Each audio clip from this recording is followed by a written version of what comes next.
शेतकऱ्यांचे पैसे खाल्ल्याची लाज वाटली म्हणून माजी उपमुख्यमंत्री अजित पवार यांनी राजीनाम्याचे नाटक केले, अशी टीका स्वाभिमानी शेतकरी संघटनेचे अध्यक्ष खासदार राजू शेट्टी यांनी केली। जलसंपदा खात्यातील भ्रष्टाचाराचा गौप्यस्फोट करणारे महाराष्ट्र इंजिनिअरिंग ट्रेनिंग अकॅडमीचे मुख्य अभियंता विजय पांढरे यांना पाठिंबा देण्यासाठी या राज्यव्यापी आंदोलनाचा प्रारंभ महात्मा गांधी यांच्या जयंतीचे औचित्य साधून स्वाभिमानी शेतकरी संघटनेच्या वतीने रॅली काढून करण्यात आला। पुणे स्टेशन ते कौन्सिल हॉल अशी ही रॅली काढण्यात आली। खासदार राजू शेट्टी यांनी या रॅलीचे नेतृत्व केले। यावेळी संघटनेचे प्रदेशाध्यक्ष सदाभाऊ खोत, आमदार विजय शिवतारे, अजित अभ्यंकर, डॉक्टर कुमार सप्तर्षी आदी उपस्थित होते। राजू शेट्टी म्हणाले, शेतकऱ्यांसाठी उभ्या करण्यात येणाऱ्या जलसिंचन योजनेतून आपली तिजोरी भरणाऱ्या माजी उपमुख्यमंत्र्यांना पैसे खाल्ल्याची लाज वाटली असेल, म्हणूनच त्यांनी राजीनामा फेकण्याचे नाटक केले। जलसंपदा खात्यात झालेल्या भ्रष्टाचार प्रकरणी अजित पवार यांनी दिलेला राजीनामा पुरेसा नाही, तर या खात्यातील अधिकाऱ्यांचीही चौकशी होणे गरजेचे आहे। पैसा अडवा आणि पैसा जिरवा हा उद्योग गेल्या काही वर्षात जलसंपदा खात्यात झाला आहे। सहकार आणि ऊर्जा खात्याची देखील श्वेतपत्रिका काढण्यात यावी। या खात्यातील सर्व अधिकाऱ्यांची सीबीआय चौकशी होणे गरजेचे आहे। नोकरीला हजर होताना त्या अधिकाऱ्यांची असलेली मालमत्ता आणि सद्यस्थिती यांची चौकशी होणे गरजेचे आहे।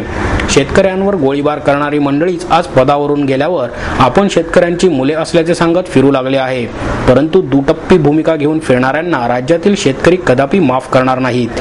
71,000 कोटी रुपये नेमके गेले कुठे हे एकदाचे जाहीर करा। कदाचित शेतकऱ्यांचे पैसे खाल्ल्याची लाज वाटली असेल, म्हणूनच अजित पवारांनी राजीनाम्याचे नाटक सुरू केले आहे, अशी घणाघाती टीका शेट्टी यांनी यावेळी केली। आज महाराष्ट्रातला सिंचनाचा घोटाळा बाहेर आणणारे राज्याचे इरिगेशन डिपार्टमेंटचे गुणनियंत्रण विभागाचे प्रमुख श्री विजय पांढरे यांना हे सरकार मनोरुग्ण ठरवू पाहतंय। ज्या माणसानं ज्ञानेश्वरीवर एक आदर्श असा उत्कृष्ट ग्रंथ लिहिला, त्या माणसाला हे मनोरुग्ण ठरवू पाहत आहेत। कारण त्यांना जर मनोरुग्ण ठरवलं तर त्यांच्या जीवाचं बरं वाईट करता येईल आणि मग जबाबदारी घ्यावी लागणार नाही, हा हेतू या भ्रष्टाचारांचा दिसून येतो।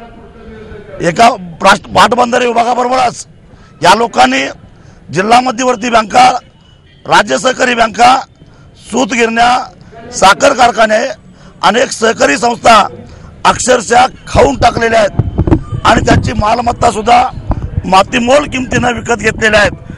अशा या सगळ्या घोटाळ्यांची चौकशी झाली पाहिजे। ऊर्जा खात्यामध्ये सुद्धा कोळसा खरेदीमध्ये फार मोठा भ्रष्टाचार होतोय, आणि त्याचा भुर्दंड वीज ग्राहकांना अधिभाराच्या नावानं द्यावा लागतो। दुसऱ्या बाजूला गावोगावी फिडर सेपरेशन झालेलं आहे, त्या फिडर सेपरेशनच्या ठेक्यामध्ये सुद्धा फार मोठा घोटाळा झाला आहे आणि आज दुर्दैवानं या महाराष्ट्रामध्ये हे घोटाळे बहादर उजळ माथ्यानं फिरतायत। त्यांना सामाजिक प्रतिष्ठा दिली जाते आणि जे हे जनतेच्या पैशाचा गैरवापर होतो म्हणून पोट तिडकीनं बांधतात, त्यांना मनोरुग्ण ठरवलं जातं आणि त्यांना व्यक्तिगतरित्या त्रास दिला जातो, त्यांच्या नातेवाईकांना त्रास दिला जातो। म्हणून आज या ठिकाणी आम्ही महाराष्ट्रातील सर्वसामान्य माणसं महात्मा गांधींच्या पुतळ्याजवळ येऊन आम्ही हा निर्धार करतो आहे की इथून पुढे या महाराष्ट्रामध्ये भ्रष्टाचाराच्या विरोधामध्ये लढणारे पत्रकार असतील, कर्तव्यनिष्ठ सरकारी अधिकारी असतील किंवा सामाजिक कार्यकर्ते असतील, ते एकटे नाहीत। ही लढाई या महाराष्ट्रातल्या सगळ्या सामान्य जनतेची लढाई आहे आणि त्यांच्या केसाला जर कोण धक्का लावण्याचा प्रयत्न केला तर उभा महाराष्ट्र त्यांच्या पाठीमागे खंबीरपणानं उभा राहिल्याशिवाय राहणार नाही।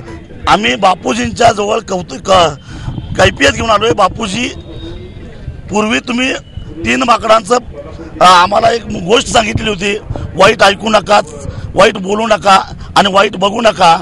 आज त्या 3 माकडांचं रूपांतर बँका खाणाऱ्या माकडामध्ये झालेलं आहे, कोळसा खाणाऱ्या माकडामध्ये रूपांतर झालेलं आहे, धरणाचं पाणी जमिनी खाणाऱ्या माकडामध्ये आणि कोळसा खाणाऱ्या माकडामध्ये रूपांतर झालेलं आहे आणि आम्हाला मग परवानगी नाकारली जाते आणि राजरोस या पुण्यामध्ये अतिरेकी येतात, बॉम्ब उडवून जातात, त्यांना हे पोलीस काही बोलत नाहीत। पोलिसांच्या महिला पोलिसांच्या विनयभंग केला जातो, त्यांना काही बोललं जात नाही आणि आम्ही आमची कैफियत घेऊन बापूंजीच्या जवळ शांततेच्या मार्गाने निघालोय तर आम्हालाही अडवलं जातं असा या महात्मा गांधींच्या राज्यामध्ये सरकारचा